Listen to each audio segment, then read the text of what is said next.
I want to give you another case study where, very interestingly, and I can share this with Harinder and Shailender's permission, Percept was making a film known as Shoe Bite. And quite an interesting story, so I must share that with his permission, of course. We had commissioned the author. It was our work. When I say it was Percept's work, the author very strangely sort of decided to not work, and not just the author but the director and some other people also. And they actually almost did not go ahead with Percept and actually started production with another entity. While they started production with that entity, and Shailender and Harinder discussed that, we were able to, on the basis of a confidentiality agreement that was executed by us, actually stop the film and say, sorry, this is our idea, this is our property, we have invested in this, we have done everything to make sure that this film is on the floor, and we are not going to let this film move away from us, not for anything else, but we have invested time, effort, and money.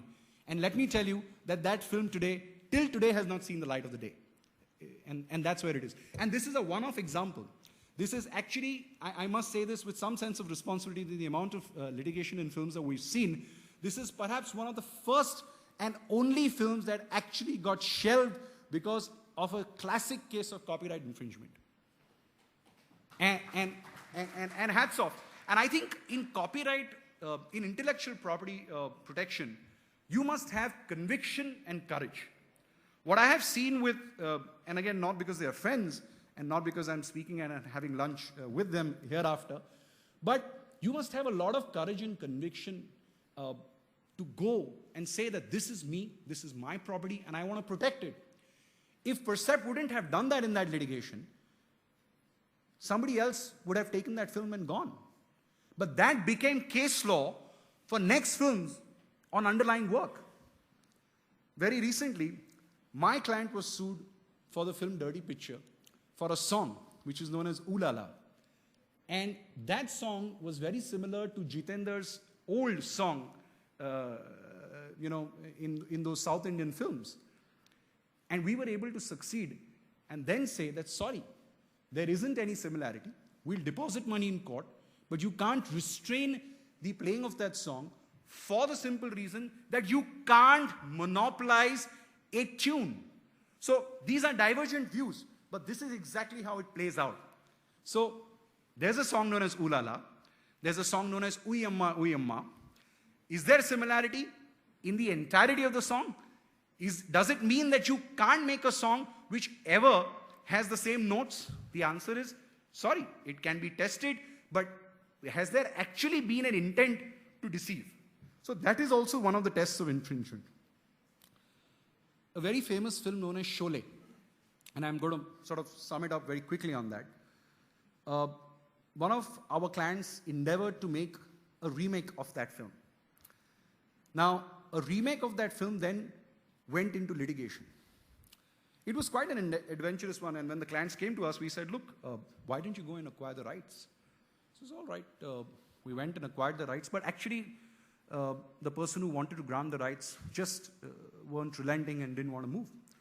It ended up in a very interesting litigation, where actually the litigation was on infringement, on passing off, and third was on character merchandising. Because in Sholay, there were so many characters like Gabbar Singh.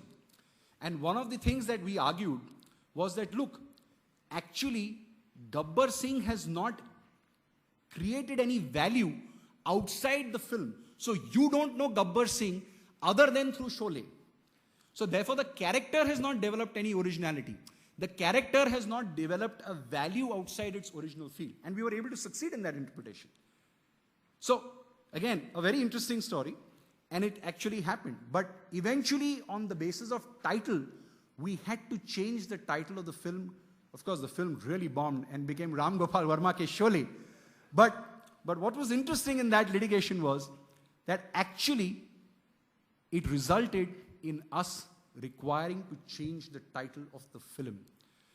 Classic case where a creator, a creative person, went ahead and tried to do something which he believed was not impersonation, but then wanted to encash on the reputation of something.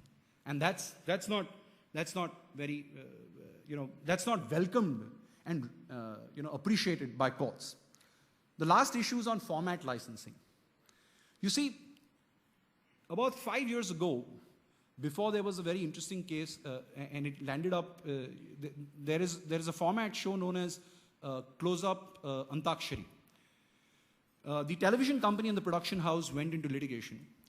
And one of the allegations was that you took the anchor from one television house and you shifted that television anchor. And therefore, you were taking the concept.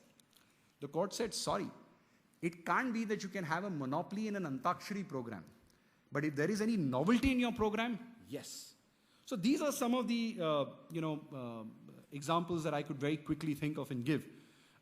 Last and not the least is, I think it's extremely important, and the relevance of intellectual property then again is in your hands and in the safe custody of people like Percept, where you need to recognize that the next couple of years or the next decade or two is all about intellectual property, is all about events like Sunburn, it's all about people, properties, and profits, and that can only happen if you recognize that, yes, I need to protect it, I need to make sure that it is novel, and I need to make sure that there is no transgression of intellectual property that I create.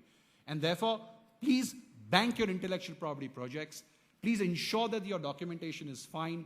Please ensure that you go and leverage on and monetize on that intellectual property. And that can only happen if you recognize the value of human capital. All I can say is, while law and technology will evolve, I think the one thing that intellectual property is going to do in today's Indian economy is, I think the businesses that are here to stay are human capital creation businesses, because that's where the value gets created. That's where you're able to leverage on a long-term basis. And I've given you some of the examples as to how relevant and important it is and how you can harness intellectual property. Thank you very much.